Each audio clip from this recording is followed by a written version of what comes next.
Hi friends, எப்படி இந்த மாதிரி ஒரு கிஃப்ட் ஐடியா பண்ணலான்னு பார்க்கலாமா? ரொம்ப நாளாகவே இதை ட்ரை பண்ணி பார்க்கணும்னு நினச்சிட்டே இருந்தேன். எனக்கு தான் ட்ரை பண்ணி பார்த்துருக்கேன். எப்படி வந்துச்சுன்னு பார்த்துடலாமா? ஒரு A4 ஷீட் சைஸ் பேப்பர் எடுத்துக்கோங்க. எடுத்துட்டு நான் கொடுத்துருக்க மெஷர்மெண்ட்டை அப்படியே ஃபாலோ பண்ணிக்கோங்க. அதுக்கப்புறமா ஒரு கட்டரை வச்சு நான் எப்படி கட் பண்ணுறேன்னு பாருங்கள். நான் எங்கெல்லாம் கட் பண்ணியிருக்கேனோ அங்கே மட்டும் இந்த மாதிரி கட் பண்ணி எடுத்துக்கோங்க. கட் பண்ணதுக்கு அப்புறமா நம்ம கோடு போட்டிருந்தோம்ல, அதுக்கு மேலே ஸ்கேலை வச்சு இந்த மாதிரி ஈவனாக ஃபோல்டு பண்ணிக்கோங்க.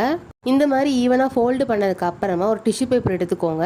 எடுத்துட்டு நான் எப்படி வைக்கிறேன்னு பாருங்கள். இந்த மாதிரி வச்சுட்டு நம்ம அது கம் போட்டு ஒட்டிக்கலாம். ஒட்டினதுக்கு அப்புறமா ஃப்ரண்ட் அண்ட் பேக் திருப்பி பார்த்துக்கோங்க, நம்ம ஒன்று போல் ஒட்டியிருக்கோமான்னு. அடுத்ததாக டபுள் சைட் டேப்பை குட்டி குட்டி அந்த மாதிரி கட் பண்ணிவிட்டு 4 பக்கமும் இந்த மாதிரி ஃபுல்லாக ஒட்டிக்கோங்க. ஒட்டினதுக்கு அப்புறமா ஒரு பேப்பர் இல்லைனா கேன்வாஸ் ஷீட் கூட எடுத்துக்கோங்க. நான் கேன்வாஸ் ஷீட் தான் எடுத்திருந்தேன். நீங்கள் எந்த கண்டென்ட்டில் கிஃப்ட் கொடுக்க போகிறீங்களோ அந்த கண்டென்ட்டில் எழுதிக்கோங்க.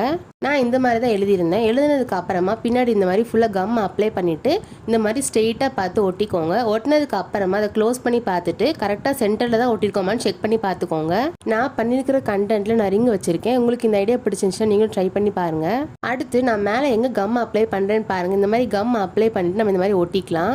ஒட்டினதுக்கு அப்புறமா உங்களுக்கு பாக்ஸ் மாதிரி வந்திருக்கும். அதுக்கப்புறம் மேலே இந்த மாதிரி மடிச்சு விட்டுட்டு குட்டியாக ஒரு ஹார்ட்டின் ஷேப்பில் பேப்பரில் கட் பண்ணி ஒட்டியிருக்கேன். இப்போ நம்ம இதை ஃபுல்லாக பண்ணி முடிச்சிட்டோம். இப்போ ஃபைனல் டச் கொடுத்துடலாமா? ஒரு மேட்ச் பாக்ஸ் எடுத்துக்கோங்க. எடுத்துட்டு சைடில் மட்டும் இந்த மாதிரி கட் பண்ணி எடுத்துட்டு அதை கம் வச்சு அப்ளை பண்ணி இந்த மாதிரி சென்டரில் ஒட்டிக்கோங்க. குட்டியாக ஒரு செல்லோ டேப்பை இந்த மாதிரி ஒட்டிட்டு அதுக்கு மேலே தீக்கு வச்சு ஒட்டிக்கிறேன். அடுத்ததாக குட்டியாக ஒரு கார்டில் இந்த மாதிரி எழுதி ஒட்டியிருக்கேன். இப்போ நம்ம இதை ஃபுல்லாக ஃபினிஷ் பண்ணிட்டோம். இப்போ எப்படி வந்திருக்குன்னு செக் பண்ணி பார்த்துடலாமா? நீங்களே பாருங்கள் நம்ம எவ்வளோ அழகாக ஒரு கிஃப்ட் ஐடியா பண்ணியிருக்கோன்னு.